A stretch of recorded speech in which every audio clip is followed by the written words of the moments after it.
കഥയെ ആരംഭിക്കുന്നത് Georgia bird എന്ന യുവതിയെ പരിചയപ്പെടുത്തിക്കൊണ്ടാണ്. പൊതുവെ നാണം കുടുങ്ങിയായ ഒതുങ്ങി ജീവിക്കുന്ന ഒരു ലേഡിയായിരുന്നു അവർ. ടിവിയിൽ വരുന്ന സെലിബ്രിറ്റി ഷെഫിന്റെ കുക്കിംഗ് ഷോ നോക്കി അത്തരത്തിൽ അവൾ ഡിഷുകൾ ഉണ്ടാക്കും. തന്റേതായ റെസിപ്പികളും എഴുതി വെക്കും. ആ ഭക്ഷണത്തിന്റെ ഫോട്ടോ എടുത്ത് അവൾ എൻജോയ് ചെയ്യും. ഒരിക്കൽ പോലും അവൾ അതൊന്നും രുചിച്ചു നോക്കാറില്ല.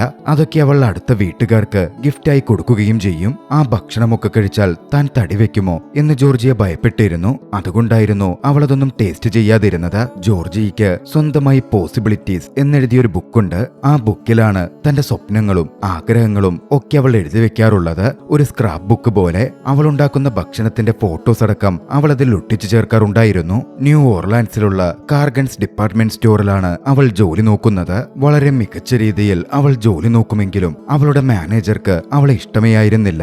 ഒരു കാര്യവുമില്ലെങ്കിലും വെറുതെ അയാൾ അവളെ ശകാരിക്കുമായിരുന്നു. എന്നിരുന്നാലും ആ സ്റ്റോറിൽ ജോർജിയെ ജോലി നോക്കുന്നതിന് മറ്റൊരു കാരണവുമുണ്ട്. ഷെയ്ൻ വില്യംസ് എന്നുപേരുള്ള ഒരു ജോലിക്കാരൻ ആ സ്റ്റോറിൽ ജോലി നോക്കുന്നുണ്ട്. ജോർജിയക്ക് അയാളോട് ഒരു ക്രഷ് ഉണ്ടായിരുന്നു. ഷെയ്ൻ വില്യംസിനും ജോർജിയയെ ഇഷ്ടമാണ്. പക്ഷേ ജോർജിയക്ക് അത് അറിവേ ഉണ്ടായിരുന്നില്ല. ക്രിസ്മസിനോട് ചേർന്നിട്ടുള്ള ഇവന്റുകൾ നടക്കുകയായിരുന്നു. അന്ന് നല്ലൊരു കാര്യം ജോർജിയ ചെയ്തുകൊണ്ടിരിക്കെ മാനേജർ അടുത്തു വന്നു. പതിവ് പോലെ ജോർജിയയുടെ കുറ്റങ്ങൾ കണ്ടെത്തി അവളെ ഉപദേശിക്കാനും ശകാരിക്കാനും ആരംഭിച്ചു. കുറച്ച് വൃദ്ധരായവർക്ക് വേണ്ടി ചില കാര്യങ്ങൾ ചെയ്തു കൊടുക്കുകയായിരുന്നു ജോർജിയ.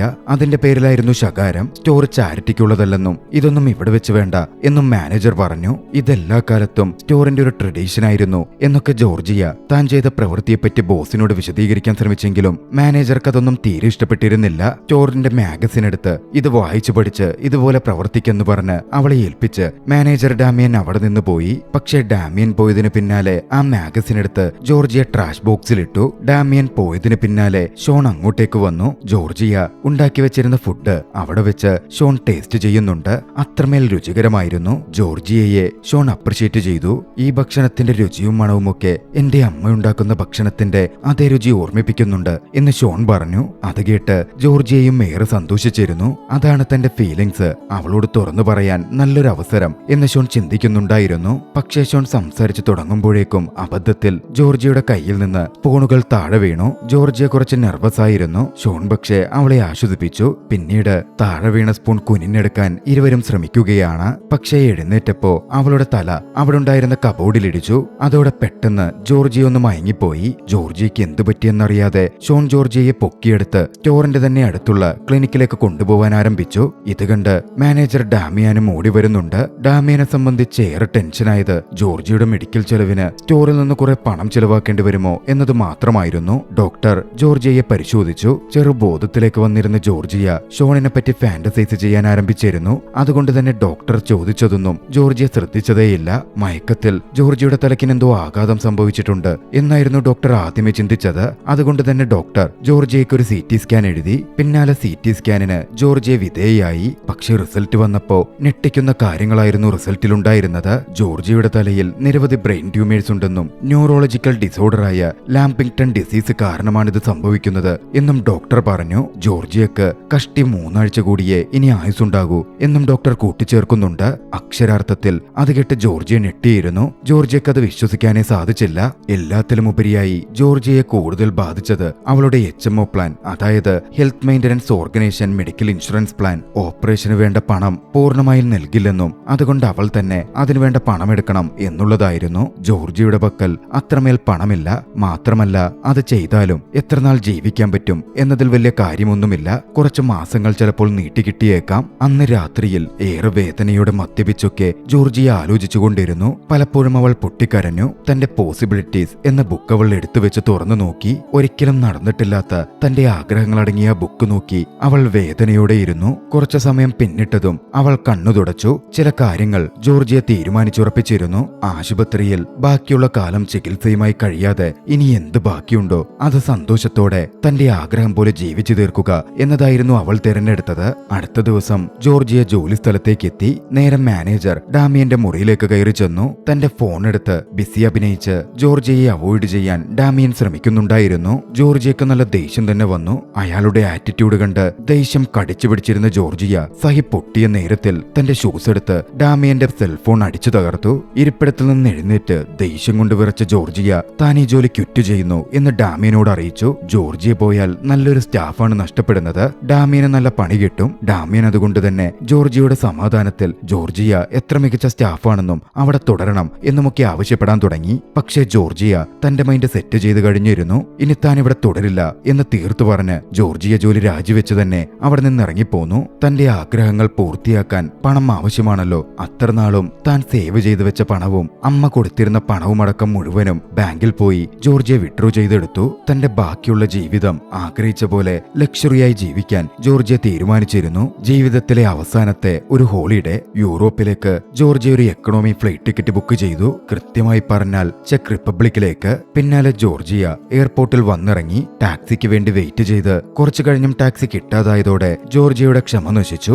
ഒട്ടും മടിച്ചില്ല. പണം ഒരു പ്രശ്നമല്ലല്ലോ. ജോർജിയ അവിടെ നിന്നും ഒരു ഹെലികോപ്റ്റർ തന്നെ റെന്റിനെടുത്തു. നേരെ അവിടുള്ള ഏറ്റവും വലിയ ലക്ഷറിയസ് ഹോട്ടലായ ഗ്രാൻഡ് ഹോട്ടൽ പപ്പിലേക്കായിരുന്നു ജോർജിയ പറന്നിറങ്ങിയത്. ഹെലികോപ്റ്ററിൽ അത്തരത്തിലൊരു 5 സ്റ്റാർ ഹോട്ടലിൽ വന്നിറങ്ങുന്ന വ്യക്തി ചില്ലറക്കാരി ആയിരിക്കില്ലല്ലോ. അതിനു മുമ്പ് അവിടെ വന്നിറങ്ങിയ വ്യക്തി അതുപോലെ വളരെ ഫേമസ് ആയ അത്രമേൽ സമ്പന്നനായ വ്യക്തിയായിരുന്നു. അതുകൊണ്ട് ജോർജിയ ആരായിരിക്കും എന്ന തരത്തിൽ ഏവർക്കുമിടയിൽ ഒരു കൗതുകം അപ്പോഴേ ജനിച്ചിരുന്നു. ജോർജിയ നേരെ റിസപ്ഷനിലേക്ക് വന്നു. താൻ ബുക്ക് ചെയ്തിരുന്ന റൂമിന്റെ കാര്യം തിരക്കി. ജോർജിയ നേരത്തെയാണ് എത്തിയതെന്നും റൂം അതുകൊണ്ട് തയ്യാറാക്കപ്പെട്ടിട്ടില്ലെന്നും റിസപ്ഷനിസ്റ്റ് ഭവ്യതയോടെ പറഞ്ഞു. വേറെ ഏത് റൂമാണുള്ളത്? തനിക്കിപ്പോ ഏതെങ്കിലും റൂം തന്നാ മതി എന്ന് ജോർജിയ പറഞ്ഞപ്പോ ആകെ അവൈലബിൾ ആയിട്ടുള്ളത് പ്രസിഡൻഷ്യൽ സ്യൂട്ട് മാത്രമാണ് എന്നായിരുന്നു റിസപ്ഷനിസ്റ്റിന്റെ മറുപടി. ജോർജിയ ഒട്ടും മടിച്ചില്ല. ജോർജിയെ സംബന്ധിച്ച് പണത്തിന് അവൾ അപ്പോൾ വിലയെ കൊടുക്കുന്നുണ്ടായിരുന്നില്ല. അവൾ പ്രസിഡൻഷ്യൽ സ്യൂട്ട് തന്നെ ഹയർ ചെയ്തു. അതോടെ ജോർജിയയുടെ ഐഡന്റിറ്റിയെ പറ്റി ഏവർക്കുമിടയിൽ കൂടുതൽ കൺഫ്യൂഷൻ ഉടലെടുക്കാൻ ആരംഭിച്ചു.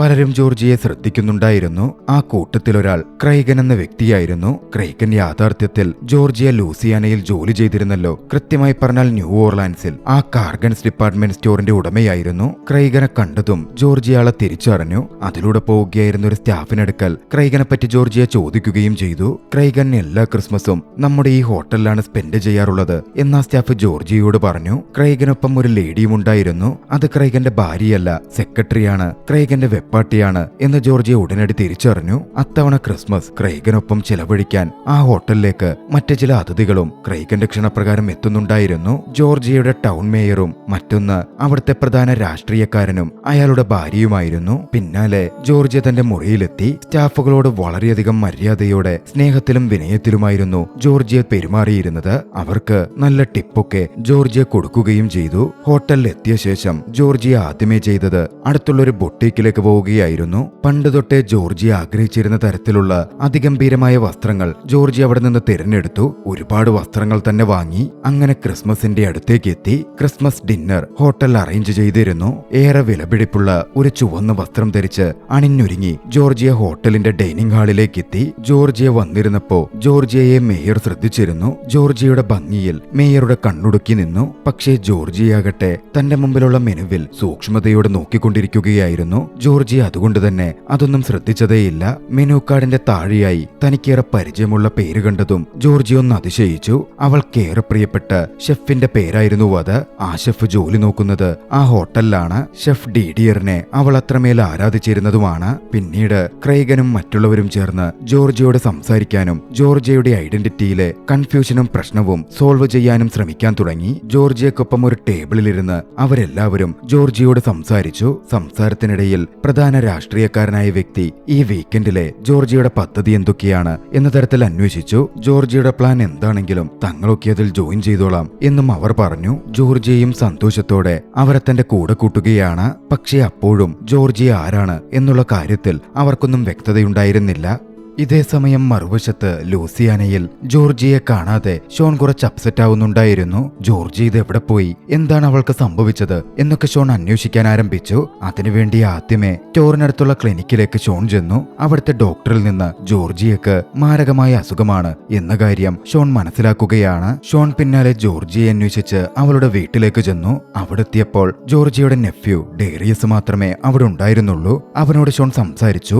അപ്പോഴാണ് ജോർജിയ യൂറോപ്പിൽ ഷോപ്പിലേക്ക് പോയ കാര്യമൊക്കെ ഷോൺ മനസ്സിലാക്കുന്നത് കൂട്ടത്തിൽ ജോർജിയ ഷോണിനെ ഒരുപാട് പ്രണയിച്ചിരുന്നു എന്ന കാര്യവും ഡേറിയസിൽ നിന്ന് ഷോൺ തിരിച്ചറിഞ്ഞു. അതറിഞ്ഞതും ജോർജിയെ കാണാതെ നിൽക്കാൻ ഷോണിന് സാധിക്കില്ലായിരുന്നു. അവളെ കാണാനുറപ്പിച്ച് തന്റെ ജോലി വരെ രാജിവെച്ച് അടുത്ത ദിവസം തന്നെ ഷോൺ ചെക്ക് റിപ്പബ്ലിക്കിലേക്ക് പുറപ്പെട്ടു. മറുവശത്ത് ജോർജിയ ആകട്ടെ മാർക്കറ്റിൽ പോയി തിരിച്ചു വരികയായിരുന്നു. ഹോട്ടലിന് പുറത്ത് കാത്തുനിൽക്കുകയായിരുന്ന ക്രൈഗനെയും മേയറെയും രാഷ്ട്രീയക്കാരനെയും ജോർജിയ മീറ്റ് ചെയ്തു. അവിടെ നടക്കുന്ന ഒരു ചാരിറ്റി ഇവന്റിന്റെ ഭാഗമായി ചൂതുകളി നടക്കുന്നുണ്ടെന്നും അതിൽ പങ്കെടുക്കുന്നു എന്നും അവർ ജോർജിയോട് ചോദിച്ചു. ജോർജിയ ആകെ ടയേർഡായിരുന്നു. അവൾക്ക് തീരെ താല്പര്യമുണ്ടായിരുന്നില്ലെങ്കിലും അവരൊരുപാട് നിർബന്ധിച്ചപ്പോ അവരുടെ കൂടെ ചെല്ലാമെന്ന് ജോർജിയ സമ്മതിച്ചു. വൈകാതെ ജോർജിയ അവർക്കൊപ്പം ഗാംബ്ലിംഗ് ഹാളിലേക്ക് പോയി. കളിക്കാനോ ജയിക്കാനോ വേണ്ടിയായിരുന്നില്ല ജോർജിയ അങ്ങോട്ടേക്ക് പോയത്. വെറുതെ അവരൊക്കെ കളിക്കുന്നത് കണ്ടു നിൽക്കുക, പങ്കാളിയാകുക എന്നത് മാത്രമേ ജോർജിയക്ക് ഉദ്ദേശമുണ്ടായിരുന്നുള്ളൂ. പക്ഷെ അവരൊക്കെ നിർബന്ധിച്ചപ്പോ ഒരേ നമ്പറിൽ ജോർജിയ 3 തവണ വലിയൊരു എമൗണ്ട് ബെറ്റ് വെച്ചു. ചൂതുകളിയെപ്പറ്റി വലിയ ഐഡിയ ഒന്നുമില്ലാതിരുന്ന അവൾ തനിക്ക് തോന്നിയതുപോലെ ഒരു വലിയ സംഖ്യ അങ്ങ് ബെറ്റ് വെക്കുകയായിരുന്നു. അതുകണ്ട് അവിടെയുള്ള ഏവരും അതിശയിക്കുന്നുമുണ്ട്. പക്ഷേ ഭാഗ്യം ജോർജിയയുടെ പക്ഷത്തായിരുന്നു. 17 എന്ന നമ്പർ അവൾ പറഞ്ഞതും അതിൽ കൃത്യമായി ബോൾ ഉരുണ്ടു വീണു. എല്ലാ ബെറ്റും വിജയിച്ച് 3 ഇരട്ടി പണം ജോർജിയക്ക് വന്നു ചേരുമായിരുന്നു. അതായത് ഏകദേശം 30,000 യൂറോവോളം. അത് കണ്ടതും അവൾ ദൈവത്തെ നോക്കി ഒരു നിമിഷം അതിശയത്തോടെ കളിയാക്കലോടെ ചിരിയോട് ചോദിച്ചു, മരണത്തോട് താൻ അടുത്ത് നിൽക്കുമ്പോഴാണോ ഇത്രയും ഭാഗ്യങ്ങൾ എനിക്ക് തന്നുകൊണ്ടിരിക്കുന്നത്? അധികം വൈകാതെ കളി അവസാനിപ്പിച്ച് പണമായി തന്റെ വിജയം കൺവേർട്ട് ചെയ്യാൻ ജോർജിയ പുറപ്പെട്ടു. രാഷ്ട്രീയക്കാരന്റെ ഭാര്യയായിരുന്നു ജോർജിയയെ അതിന് ഹെൽപ്പ് ചെയ്തത്. പിന്നാലെയാണ് 30,000 അല്ല $300,000 ജോർജിയ വിൻ ചെയ്തിരിക്കുന്നത് എന്ന് വ്യക്തമാകുന്നത്. അതായത് ഏകദേശം 2.5 കോടി രൂപയോളം. കാര്യങ്ങളൊക്കെ ഇങ്ങനെ മുമ്പോട്ട് പോകുന്നതോടെ ജോർജിയയുടെ ഈ സ്വഭാവവും ഏവരും ജോർജിയയെ ഇഷ്ടപ്പെടുന്നതും ഒക്കെ കണ്ട് ക്രൈഗന്റെ ക്യൂരിയോസിറ്റി പതിയെ സംശയത്തിലേക്കും അസൂയയിലേക്കും നീളാൻ തുടങ്ങിയിരുന്നു. ജോർജിയ ഇനിയെങ്ങാൻ തന്റെ എതിരാളി കമ്പനിയിലെ ആളാണോ, രാഷ്ട്രീയക്കാരനെയും മേയറെയും വരുതിയിലാക്കി തന്നെ തകർക്കാൻ വന്നതാണോ എന്ന സംശയമൊക്കെ ക്രൈഗന് തോന്നാൻ ആരംഭിച്ചു. ദിവസങ്ങൾ കഴിയുന്തോറും രാഷ്ട്രീയക്കാരനും മേയറും ജോർജിയോട് കൂടുതൽ അടുക്കുന്നതും മറ്റും ക്രൈഗനെ കൂടുതൽ അസ്വസ്ഥപ്പെടുത്തി. വൈകാതെ ക്രൈഗൻ തന്റെ സെക്രട്ടറിയോട് ജോർജിയയുടെ കാര്യത്തിൽ കൂടുതൽ അന്വേഷണം നടത്തി ജോർജിയ ആരെന്നും എന്തെന്നും കണ്ടെത്താൻ ആവശ്യപ്പെടുന്നു. വൈകാതെ സെക്രട്ടറിയും അതിനുവേണ്ടി ശ്രമം തുടങ്ങി. ജോർജിയയുടെ മുറി പരിശോധിച്ച സെക്രട്ടറിക്ക് ജോർജിയ എഴുതി വെച്ചിരുന്നൊരു കത്ത് കിട്ടി. താൻ മരണപ്പെട്ടു കഴിഞ്ഞ് തന്റെ ഭൗതിക ശരീരം എന്തു ചെയ്യണം എന്ന തരത്തിൽ എഴുതി വെച്ചിരുന്ന ഒരു കുറിപ്പായിരുന്നു അത്. വൈകാതെ ന്യൂ ഇയർ എത്തുകയാണ്. ന്യൂ ഇയർ പാർട്ടി ഹോട്ടലിൽ തന്നെ സെറ്റ് ചെയ്തിരുന്നു. അന്ന് ആ പാർട്ടിയിൽ ജോർജിയയും ക്രൈഗനും മറ്റു സുഹൃത്തുക്കളും ഒത്തുചേർന്നിരുന്നു. താൻ കണ്ടെത്തിയ വലിയ കാര്യമെന്ന മട്ടിൽ ജോർജിയെ പറ്റിയുള്ള രഹസ്യങ്ങൾ ക്രൈഗൻ വെളിപ്പെടുത്തുകയാണ്. ജോർജിയ വെറുമൊരു ഫ്രോഡാണെന്നും ഒരു സ്റ്റോറിലെ സാധാരണ ജീവനക്കാരിയാണെന്നും ലക്ഷറി ലൈഫ് ജീവിച്ച് പണക്കാരിയാണെന്ന് തങ്ങളെ തെറ്റിദ്ധരിപ്പിക്കുകയാണ് ചെയ്യുന്നത് എന്നൊക്കെ ക്രൈഗൻ പറഞ്ഞു. പക്ഷേ ക്രൈഗന്റെ ഈ പറച്ചിലൊന്നും ജോർജിയ കുലുങ്ങിയിരുന്നേയില്ല. ജോർജിയ എഴുന്നേറ്റ് നിന്ന് തന്റെ കാര്യങ്ങൾ ക്ലിയറായി പറഞ്ഞു. അവളെ സംബന്ധിച്ചിടത്തോളം അവൾ ആരോടും താൻ എന്താണെന്നോ ആരാണെന്നോ പറഞ്ഞിട്ടുണ്ടായിരുന്നില്ല. ഓരോരുത്തരും അവരുടെ ഇഷ്ടത്തിന് താൻ ആരാണ് എന്ന് ഊഹിച്ചെടുക്കുകയാണ് ചെയ്തിട്ടുള്ളത്. അതുകൊണ്ട് തന്നെ താൻ ആരെയെങ്കിലും കബളിപ്പിച്ചു എന്ന് തനിക്ക് തോന്നുന്നില്ല.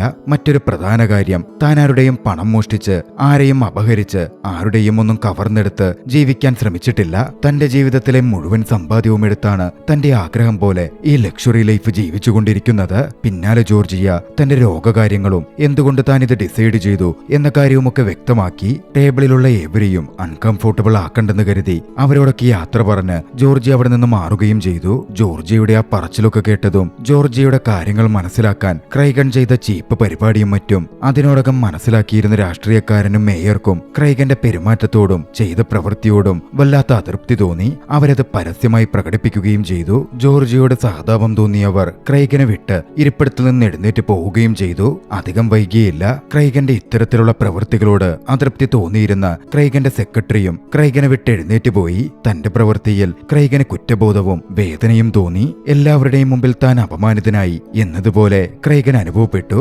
ഏറെ ഡിപ്രസ്ഡ് ആയിപ്പോയ ക്രൈഗൻ ഹോട്ടലിന്റെ മുകൾ നിലയിലെ ഒരു റൂമിന്റെ പുറത്തിറങ്ങി അവിടുത്തെ സൺഷെയ്ഡിലിരിക്കാൻ തുടങ്ങി. എല്ലാത്തിന്റെയും ഫലമായി ആത്മഹത്യയെപ്പറ്റി പോലും ക്രൈഗൻ ചിന്തിക്കുന്നുണ്ടായിരുന്നു. പുറത്തുണ്ടായിരുന്ന ഏവരും അത് കണ്ട് ഭയപ്പെട്ടു. ക്രൈഗൻ ആത്മഹത്യ ചെയ്യാൻ പോവുകയാണ് എന്ന തരത്തിൽ ഏവരും അതിനെ നോക്കി നിൽക്കാൻ തുടങ്ങി. ഒരു ഹോട്ടൽ സ്റ്റാഫ് ക്രൈഗന്റെ ഈ പ്രവൃത്തിയെപ്പറ്റി വൈകാതെ ജോർജിയയെ അറിയിച്ചു. ക്രൈഗൻ അങ്ങനെ എന്തെങ്കിലും ചെയ്യുന്നത് ജോർജിയക്ക് സഹിക്കില്ലായിരുന്നു. അതോടെ ക്രൈഗനുള്ള ഇടത്തേക്ക് ജോർജിയ ചെല്ലുകയാണ്. ജനൽ വഴി ക്രൈഗന്റെ അടുത്തേക്ക് സൺഷെയ്ഡിലേക്ക് ഇറങ്ങിച്ചെന്ന ജോർജിയ ക്രൈഗന്റെ അടുത്ത് ഇരിപ്പുറപ്പിച്ചു. ക്രൈഗനോട് സംസാരിച്ചു. ജോർജിയയുടെ വാക്കുകൾ ക്രൈഗനെ തിരുത്തുന്നതും ക്രൈഗൻ ക്രേഗനിലെ മനുഷ്യനെ ഉണർത്തുന്നതുമായിരുന്നു. അത്യാഗ്രഹവും ആർത്തിയും മാറ്റിവെച്ച് കുറച്ച് വിനയത്തോടെ പെരുമാറിയാൽ ഏതൊരു മനുഷ്യനും നല്ലതാകും എന്ന് ജോർജിയ അന്ന് ക്രേഗനോട് പറഞ്ഞു. ഇതേ സമയം ലൂസിയാനയിൽ ജോർജിയെ പരിശോധിച്ച ഡോക്ടർ ഞെട്ടലോടെ ഒരു കാര്യം മനസ്സിലാക്കുകയായിരുന്നു. അവരുടെ CT സ്കാൻ മെഷീൻ കംപ്ലൈന്റ് ആയിരുന്നുവെന്ന്. അങ്ങനാണെങ്കിൽ ജോർജിയയുടെ ടെസ്റ്റ് റിസൾട്ടും മൊത്തത്തിൽ തെറ്റിപ്പോയതാവാനാണ് സാധ്യത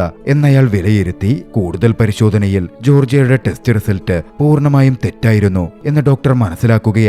ഉടനടി ആ വിവരം ജോർജിയയെ അറിയിക്കാൻ ജോർജിയയുടെ വീട്ടിലേക്ക് ഡോക്ടർ പുറപ്പെട്ടു ചെന്നു. പക്ഷേ അവിടെ നിന്നുമാണ് ജോർജിയ ഇപ്പോൾ ചെക്ക് റിപ്പബ്ലിക്കിലാണുള്ളത് എന്ന് ഡോക്ടർ മനസ്സിലാക്കുന്നത്. ജോർജിയയുടെ നെഫ്യുവിനടുക്കൽ കാര്യം പറഞ്ഞ ഡോക്ടർ നെഫ്യുവിന്റെ കൂടി സഹായത്തോടെ ജോർജിയ ഉണ്ടായിരുന്ന ഹോട്ടലിലേക്ക് വിവരം അറിയിച്ച് ഒരു ഫാക്സ് അയക്കാൻ തീരുമാനിച്ചു. ഇതേ സമയം ഷോണും അതേ ഹോട്ടലിലേക്ക് എത്തിയിരുന്നു. ജോർജിയയും ക്രൈഗും ഇരിക്കുന്ന അതേ സൺഷെയ്ഡിന്റെ ഭാഗത്തേക്ക് ഷോണും വന്നു ചേർന്നു. എത്തിയതിന് പിന്നാലെ ജോർജിയോട് ഷോൺ തന്റെ മനസ്സിൽ അത്രനാളും കൊണ്ടു നടന്നിരുന്ന ഫീലിംഗ്സ് തുറന്നു പറഞ്ഞു. മിനിറ്റുകൾക്കപ്പുറം ഡോക്ടറും നെഫ്യുവും ചേർന്ന് അയച്ച ഫാക്സ് ഹോട്ടലിൽ കിട്ടിയിരുന്നു. അതുമായി ഒരു സ്റ്റാഫ് അങ്ങോട്ടേക്ക് ഓടി വന്നു. ഉയരത്തിലുള്ള ആ ഭാഗത്ത് വെച്ച് അല്പം ഭയന്നിട്ടാണെങ്കിലും ഫാക്സിൽ വന്ന വിവരം ആ സ്റ്റാഫ് ജോർജിയോട് വെളിപ്പെടുത്തി. ജോർജിയയുടെയും ഷോണിന്റെയും സന്തോഷത്തിന് അതിരുണ്ടായിരുന്നില്ല. ഇരുന്നിടത്ത് നിന്ന് ജോർജിയ അത് അലറി പറഞ്ഞു. അത് കേട്ട് ജോർജിയ അറിയാവുന്ന അവിടെ ഉണ്ടായിരുന്ന ഏവരും കരഘോഷം മുഴക്കുന്നുണ്ടായിരുന്നു. മുമ്പോട്ടുള്ള ജീവിതത്തെ വ്യത്യസ്തമായി നോക്കിക്കാണാനും സ്വപ്നങ്ങൾ നേടിയെടുക്കാനും വല്ലാത്തൊരു ആഗ്രഹം അതോടെ ജോർജിയയുടെ ഉള്ളിലുണ്ടായി. പിന്നീട് അധികകാലം ജോർജിയ കാത്തുനിന്നില്ല. അവളുടെ ഏറ്റവും വലിയ ആഗ്രഹമായിരുന്ന റെസ്റ്റോറന്റ് അവൾ ആരംഭിച്ചു. ഷോണും അവളുടെ കൂടെ തന്നെ ഉണ്ടായിരുന്നു. അവൾക്ക് ഏറെ ഇഷ്ടപ്പെട്ട അവളുടെ പ്രിയപ്പെട്ട ഷെഫ് ഡിഡിയറും സെലിബ്രിറ്റി ഷെഫ് എമറിലുമടക്കം അവളുടെ റെസ്റ്റോറന്റിൽ ഓപ്പണിംഗിൽ പങ്കെടുക്കാനെത്തിയിരുന്നു. പിന്നീട് ജോർജിയയും ഷോണും ഏറെ സന്തോഷത്തോടെ ജീവിച്ചുകൊണ്ടേയിരുന്നു. ആദർശങ്ങളോടെ രസകരമായ ചലച്ചിത്രം അവസാനിക്കുകയാണ്. നിങ്ങൾക്ക് ഈ കഥ ഇഷ്ടമായെങ്കിൽ വീഡിയോ ലൈക്ക് ചെയ്യുക. അഭിപ്രായങ്ങളും നിർദ്ദേശങ്ങളും കമന്റുകളിൽ രേഖപ്പെടുത്തുക. കഴിയുമെങ്കിൽ ചാനൽ സബ്സ്ക്രൈബ് ചെയ്തും കൂട്ടുകാർക്ക് ഷെയർ ചെയ്തു കൊടുത്തും ഞങ്ങളെ സപ്പോർട്ട് ചെയ്യുക. അടുത്ത എപ്പിസോഡിൽ മറ്റൊരു മികച്ച ചലച്ചിത്രവുമായി നമുക്ക് കണ്ടുമുട്ടാം. അതുവരെ ബൈ.